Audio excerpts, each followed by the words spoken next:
عمر سے سفارش کرو کہ عمر نیا کرتا پہنا کرے. ملکوں کے سفیر آتے ہیں, عمر وہی پھٹی پرانی چادر اوڑھ کے اور وہی کئی جگہ پہ پیوند لگے سوٹ پہن کے سفیروں کے سامنے بیٹھ جاتا ہے. عمر کو مشورہ دو. طے ہو گئی بات. سب نے جب مشورہ دے لیا تو سارے کہنے لگے یہ بتاؤ شیر کی مونچھ کو ہاتھ کون لگائے گا؟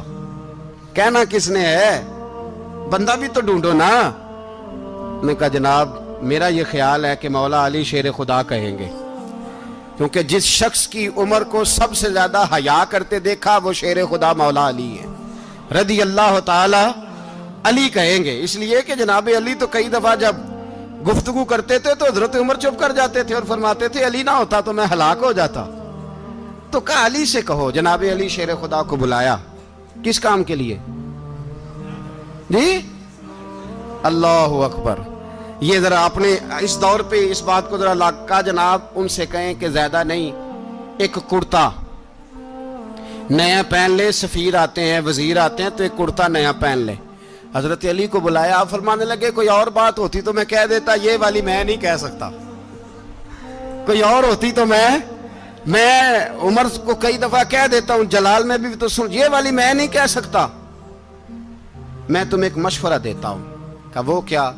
کہنے لگے سیدہ عائشہ صدیقہ سے کہو, وہ مومنوں کی ماں ہیں, عمر ٹالے گا نہیں. اماں جی سے جا کے کہا اماں جی نیا کرتا عمر سے کہیں پہن لیں. وزیر آتے ہیں, بڑے بڑے لوگ, تو چلو کوئی عرض نہیں. اماں جی نے کہا اچھا کوئی بات نہیں میں بلا لیتی ہوں. جناب عائشہ نے پیغام بھیجا. جب خادم نے کہا نا مصطفیٰ کے گھر سے پیغام آیا ہے, تو 20 لوگ بیٹھے تھے. عمر کانپتے ہوئے اٹھے, کانپتے دوڑے. حضرت عائشہ پردے میں تھی تو فرماتی ہیں عمر اتحیات کی حالت میں بیٹھ گئے. کہا اماں جی دیر تو نہیں ہو گئی مجھے آنے میں؟ کہا نہیں ٹائم پہ آ گئے ہو. کس لیے بلایا تھا؟ کہا عمر دیکھو غربت کے معاملات اور ہوتے ہیں, جب اللہ آسانی دے تو کوئی چیز استعمال کرنا حرام نہیں ہوتی, اگر حرام ہے تو بتاؤ. کہا نہیں اماں جی حلال ہی ہے. تو فرمایا پھر اتنے سفیر آتے ہیں, مشیر آتے ہیں, اب تو مال غنیمت بڑا آتا ہے, ڈھیر لگ جاتے ہیں مسجد میں, تو چل ایک نیا کرتا تم بھی پہن لیا کرو. اور آپ نیا کرتا پہنو گے تو دھاک بیٹھے گی غیروں پر. تو صحابہ کا مشورہ ہے کہ آپ نیا لباس پہنے. اماں جی کہتی ہے میں نے حکم دیا تو عمر چپ کر گئے, گردن جھک گئی. تھوڑی دیر کے بعد سیدنا عمر فاروق نے سر اٹھایا تو داڑھی پہ آنسو گر رہے تھے, رو پڑے. کہنے لگے پاک محبوب کی پاک بیوی جیسے حکم کرتی ہو میں حاضر ہوں, پر مجھے وہ والا لباس پہنانا جو میرے مصطفیٰ نے پسند فرمایا ہے. اگر یہ رنگ رسول پاک کا ہے تو میں حاضر ہوں, اور اگر نبی پاک کا نہیں تو پھر جیسے آپ حکم کریں. جناب عائشہ کہتے ہیں عمر روئے تو میں زیادہ روئی, میرا پلو بھیگ گیا آنسوؤں سے. میں نے کہا عمر آپ جائیے. عمر یوں نکلے تو جو صحابہ کھڑے تھے وہ کونے میں تھے, سارے آ گئے. کہا اماں جی کیا بناؤ؟ فرمایا بھائی تم سب جو باتیں کہتے ہو وہ اپنی جگہ ٹھیک ہیں, پر عمر جو بات کرتا ہے وہ سب سے زیادہ ٹھیک ہے. عمر جس پہلو پر بات کرتا ہے وہ یار ایسی عاجزی, ایسا رنگ, ایسا انداز, ایسا طرز حیات, ایسی زندگی. اولاد کے معاملے میں لوگ بزدل ہو جاتے ہیں, بزدل. پر حضرت عمر کا بیٹا مصر گیا, وہاں سے کمائی کر کے لایا, تجارت کرنے گیا, لاکھوں کا مال. کون سا باپ ہے دنیا میں جس کا بیٹا باہر سے پیسے لے کے آئے تو ابا تفصیل پوچھے کہ بیٹا کہاں سے کمائے, کہاں سے لایا, کتنے ملے, کیوں آئے؟ کون سا باپ تفصیل پوچھتا ہے؟ ابا تو کہتا ہے لا صحیح, اور تعریفیں کرتا ہے میرا بیٹا بڑی کمائی کرتا ہے. کبھی پوچھا ہے اس سے کہ ڈیوٹی صحیح دیتا ہے کہ نہیں؟ کبھی پوچھا ہے کہ تو ایمانداری کی روزی لاتا ہے کہ حرام کی کماتا ہے؟ یہ باپ کی ذمہ داری ہے, یہ اماں کی ذمہ داری ہے. پھر کہتا ہے بیماری کیسے آ گئی, پریشانی کیسے آ گئی؟ تو نے کبھی سوال کیا اپنی اولاد سے؟ حضرت عمر فاروق رضی اللہ تعالیٰ عنہ کا بیٹا مصر سے پیسے کما کے لایا تو جناب عمر نے بلایا, فرمایا بیٹے اتنی تو تیرے پاس راس ہی نہیں تھی, تھوڑے سے تو پیسے لے کے گیا تھا, اتنی کمائی کیسے ہو گئی؟ اتنے تو پیسے نہیں تھے صاحب, کہاں سے کمائی لائے؟ اس نے کہا ابا جی وہ جو میرے چچا ہے نا مصر کے گورنر, آپ کے دوست, انہوں نے میری مدد کی ہے. فرمایا جتنے لوگ گئے تھے سب کی ہے مدد اس نے؟ کہا نہیں صرف میری کی. فرمایا تیری کیوں کی؟ تیری کیوں کی؟ کہا حضور آپ کے دوست ہیں. فرمایا چپ کر. حضور انہوں نے مجھے اتنے پیسے دیے, میں نے کاروبار میں ڈالے تو نفع آیا تو میں ان کی رقم دے کے. فرمایا خاموش ہو جا. باقی جتنے لوگ گئے تھے سب کی مدد کی اس نے؟ کہا نہیں حضور صرف میری کی. فرمایا اس نے تیری مدد نہیں کی, اس نے خلیفہ کے بیٹے کی مدد کی, اس لیے کہ وہ خلیفہ کو اپنے حق میں نرم کر سکے. فرمایا آدھا مال تیرا ہے, آدھا مال غنیمت کا ہے, مال خزانہ کا ہے, مسلمانوں کا ہے, اس لیے کہ تو جو وہاں سے مال کما کے لایا ہے وہ اپنے باپ کے خلیفہ ہونے کی وجہ سے کما کے لایا ہے, لہذا رکھ ادھر. یہاں کہتے ہیں کدھر سے آیا, کیسے آیا, کون سا حساب دیں, کیا کریں. او بھائی حضرت عمر رضی اللہ تعالیٰ عنہ کا اپنی اولاد کے بارے میں یہ رنگ ہے. ایک جنگ سے نا خوشبو آئی, خوشبو بڑی مہنگی ہوتی تھی, عرب میں خوشبو آج بھی بڑی مہنگی ہے, وہ زیادہ استعمال کرتے ہیں. میری باتوں کی سمجھ آ رہی ہے میرے بھائی؟ بڑی مہنگی خوشبو تھی. جب وہ خوشبو آئی تو حضرت عمر نے کہا, گھر میں پہلے پہنچی حضرت عمر کے, چونکہ زیادہ عورتیں استعمال کرتی تھی گھر کے اندر خوشبو, مرد بھی لگاتے تھے. حضرت عمر نے اپنی بیوی سے کہا, آپ کی زوجہ تو تھی وہ بڑی خوشبو کو پسند کرتی تھی. حضرت عمر نے اپنی زوجہ سے کہا کہ خوشبو لاؤ, میں نے ایک عورت کی ڈیوٹی لگائی ہے, وہ خوشبو تول کے نا تو حصہ برابر صحابہ میں بانٹ دے گی. تو آپ کی زوجہ کہنے لگی کسی بی بی کی ڈیوٹی لگانے کی کیا ضرورت تھی, میں جو موجود تھی میں بانٹ دیتی ہوں تول کے حصہ برابر. آپ نے فرمایا نہیں تو رہنے دے, اور فلانی بی بی بانٹے گی. کہا حضور میں نے بھی بانٹنی ہے, میرے پہ کچھ شک ہے؟ آپ نے فرمایا نہیں, تو تفصیل نہ پوچھ, تو خوشبو دے دے, کوئی اور بانٹے گی. خاتون خانہ تھی نا, کہنے لگی نہیں مجھے بھی آج آپ کو بتانا ہی پڑے گا کہ کوئی جو بانٹ سکتی ہے تو میں کیوں نہیں بانٹ سکتی. زوجہ کہتی عمر نے بات کی تو میری چیخیں نکل گئی. حضرت عمر فرمانے لگے جب تو خوشبو بانٹے گی نا تیرے ہاتھوں کو بھی لگے گی, تیرے دوپٹوں کو بھی لگ جائے گی. اگر رب کریم نے مجھ سے سوال پوچھا کہ عمر خوشبو تو مسلمانوں کی تھی, تیری بیوی کے دوپٹے کو کیوں لگ گئی, تو میں اللہ کے حضور کیا جواب دوں گا؟ اگر اللہ نے یہ سوال کیا کہ تیری بیوی نے کیوں لگائی, وہ تو حصہ تھا مسلمانوں کا, تو نے تیری بیوی نے کیوں لگائی؟ تو فرمایا میں نہیں چاہتا کہ اللہ کے حضور مجھے اور تجھے باز پرس ہو, لہذا کسی اور کو بانٹنے دے. زوجہ روئی اور تڑپ کے کہنے لگی عمر مجھے لگتا ہے صبح قیامت بھی تیری بیوی ہونے کی وجہ سے اللہ مجھے جنت عطا فرما دے گا, تیری زوجہ ہونے کی برکت سے. بھائی یہ معیار رکھا, خدا کی قسم ایسا شخص تاریخ میں دوبارہ نہیں آیا. اتنا بڑا آدمی, اتنا بڑا شخص, اتنا بڑا آدمی, اور پھر رنگ یہ ہے کہ عمر 22 لاکھ مربع میل کا حکمران, 22 لاکھ, اور کھجور کے درخت کے نیچے مٹی کا ڈھیلا لے کے سو گئے ہیں, پرواہ کوئی نہیں, کوئی مسئلہ ہی نہیں. 2 غلام ساتھ بیٹھے تو ایک روٹی حضرت عمر نے گھر سے منگوائی, تھوڑا سا سرکہ, تو غلام کہنے لگے ہم نے بھی کھانی ہے. فرمایا کوئی حرج نہیں, روٹی کو پیٹ بھر کے کھانا ضروری تو نہیں, 3 حصوں میں بانٹ لیتے. ایک آدمی آیا ہوا تھا مصر کا رہنے والا ملنے کے لیے, اس نے پوچھا عمر کدھر ہیں, تو کہا وہ ادھر جاؤ مسجد میں بیٹھے ہوں گے. اور واپس آیا تو کہنے لگا وہاں تو 3 غلام بیٹھے ہیں, ایک روٹی بانٹ کے کھا رہے ہیں, لگتا ہے کئی دنوں سے روٹی نہیں ملی.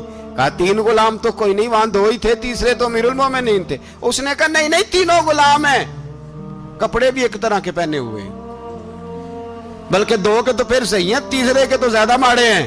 کپڑے بھی ایک طرح کے, کھانا پینا بھی ایک طرح کا, اور ان کا نشست برخاست بھی ایک طرح کی ہے, لہذا کوئی فرق نہیں. حضرت ابو ہریرہ کہتے ہیں میں لے کے آیا, اور جناب عمر کو جب میں نے کچی زمین میں تامت سمیٹ بیٹھے دیکھا تو میں رو پڑا. میں نے اس مصر سے آنے والے کو کہا تو اس کے جلوے دیکھ, اگر اس کی ذات میں اتنا حسن ہے تو محمد عربی کا مقام کیا ہوگا. یہ مقام غور ہے, مقام غور. 10 محرم کو لوگ دیگے پکائیں گے نا, نہیں پکانی ہے, کوئی بول دے نہیں, ہاں نہ نہیں کر دے, پروگرام بدلیا تو نہیں دی عید کی کہ وہی کام شروع ہوا ہے لاسٹ ٹائٹ ہونے والا. کیوں جی پکنی ہے نا دیکھیں 10 محرم کو انشاءاللہ تعالی, ہم بھی پکائیں گے انشاءاللہ, یہاں بھی پروگرام ہوگا. تو 10 محرم کو جو دیگ پکنی ہے تو ایسا نہیں ہو سکتا کہ 1 محرم کو حضرت عمر کے نام کی بھی کوئی پک جائے. اگر امام حسن حسین کے نام کی دیگیں پکے تو جو امام حسن حسین سے پیار کرنے والے ہیں, جو امام حسن حسین سے ہم لوگوں نے بھی عجیب رٹا اپنایا ہے نا, ہم لوگ بات کا ایک پہلو دیکھتے ہیں، دوسرا نہیں دیکھتے۔ حضرت امام حسن اور حسین کو بھی نبی پاک نے شہید کہا، اور جناب عمر کو بھی رسول اللہ نے خود شہید فرمایا، فرمایا شہید ہے، خود فرمایا اپنی زبان سے کہ یہ شہید ہے، خود میرا عمر شہید ہے۔ تو ان کے نام کی دیگ نہیں پکنی چاہیے، اس طرف نہیں ہماری توجہ ہونی چاہیے۔ اور اہل بیت نبو، یہ بات میں پہلے بھی کرتا ہوں، آج پھر کرنا ضروری سمجھتا ہوں۔ اہل بیت کا پیار، سن لو کان کھول کے، اہل بیت کا پیار اگر ہمیں کسی نے سکھایا ہے تو سیدنا عمر فاروق نے سکھایا ہے۔ اہل بیت نبوت کی محبت اگر کسی نے سکھائی ہے تو کس نے سکھائی ہے؟ بول کے بتائیے۔ حضرت عمر نے۔ اہل بیت کا پیار ہمیں حضرت عمر نے بول کر کے سکھایا ہے۔ بھائی یاد رکھیں، کسی کی طاقت نہیں تھی دم مارنے کی حضرت عمر کے سامنے، طاقت ہی نہیں تھی۔ کیسر و کسرا کانپ جاتے تھے، جرأت ہی نہیں کرتے تھے حضرت۔ اور ہمارے تو تعلقات بڑے ہیں نا غیروں سے۔ حضرت ابو موسیٰ اشعری رضی اللہ تعالیٰ عنہ فرماتے ہیں میرا منشی عیسائی تھا، وہ کاتب کہتے تھے وہ لوگ، میرا حساب کتاب عیسائی تھا۔ تو فرماتے ہیں ایک دن میں نے وہ سارا حساب کتاب لین دین کے حضرت عمر کو دکھائے تو فرمانے لگے جس نے لکھے ہیں اس کو بلاؤ۔ کہنے لگے ضرور مسجد نہیں آ سکتا۔ کیوں نہیں آ سکتا؟ کہنے لگے وہ عیسائی ہے۔ کہتے ہیں حضرت عمر جلال میں آ گئے۔ آپ فرمانے لگے جنہیں رب دور کرتا ہے تم کیوں قریب کرتے ہو؟ جنہیں اللہ دور کرتا ہے۔ فرمایا تم غیروں کو اگر عہدے دو گے تو اپنوں کا کیا بنے گا؟ اگر تم غیروں کو عہدے دو گے تو اپنوں کا۔ یہ سوچ ہے جو آج برما کے مسلمانوں کے لیے بھی ضروری ہے۔ کہا اگر تم غیروں کو عہدے دو گے تو اپنوں کا۔ ہم نے غیروں کو عہدے دیے تو دیکھا نا اپنے کس طرح کاٹے جا رہے ہیں۔ غیروں کو جو عہدے دے دیے جرانے سارے غیروں سے، روز دعویٰ ہوتا ہے چین ہمارا سجن ہے، چین ہمارا دوست ہے۔ او بھائی دوست ہے تو اس سے کہو نا کہ برما تو تمہاری ایک چھوٹی سی ریاست ہے، چین کے بغیر تو وہ سانس بھی نہیں لے سکتا۔ اس کو کہو نا اس حکومت پہ دباؤ ڈالے۔ لیکن ہم لوگوں نے غیروں کو عہدے دیے تو اپنے پس گئے۔